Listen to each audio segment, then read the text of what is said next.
पंतप्रधान मोदी आज रात्री 8:30 वाजता देशाला संबोधित करणार। महिला आरक्षण विधेयकावर बोलणार का याकडे लक्ष। अशोक खरात याला चौथ्या गुन्ह्यात 14 दिवसांची न्यायालयीन कोठडी। उद्या 5व्या गुन्ह्यात पुन्हा कोर्टात हजर करणार। मंत्रोच्चारानं दुर्धर आजार बरे करण्याचा दावा करणारा संगमनेरचा भोंदू राजेंद्र गडगे गजाआड। दत्तधाम सरकार नावानं चालवत होता दरबार। अंधश्रद्धा निर्मूलन समितीकडून गुन्हा दाखल। नाशिकमधील धर्मांतर लैंगिक शोषण प्रकरणात तपास यंत्रणांच्या हाती डिजिटल पुरावे। डिलीट केलेले चॅट्स मेसेज पुन्हा मिळवण्यात यश। काही आयटी कंपन्यांचे बॉस तपासाच्या फेऱ्यात येण्याची शक्यता।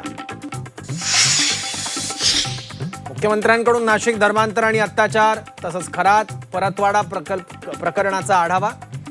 प्रकरण गांभीर्यानं घ्या, फडणवीसांच्या गृहविभाग अधिकाऱ्यांना सूचना।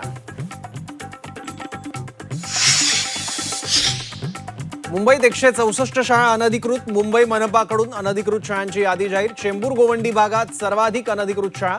हजारो विद्यार्थ्यांचं भवितव्य टांगणीला। झी 24 तासच्या बातमीची महापौरांकडून दखल। नियमांचं पालन करून शाळा उभारल्या पाहिजेत। अनधिकृत शाळांबाबत महापौर रितू तावडेंचं विधान। विधान परिषद निवडणुकीत शिवसेनेला 2 जागा मिळणार। 2 जागांसाठी शिवसेनेकडून 6 नावांची चर्चा। शायना एनसी, शीतल म्हात्रे यांची नावं आघाडीवर।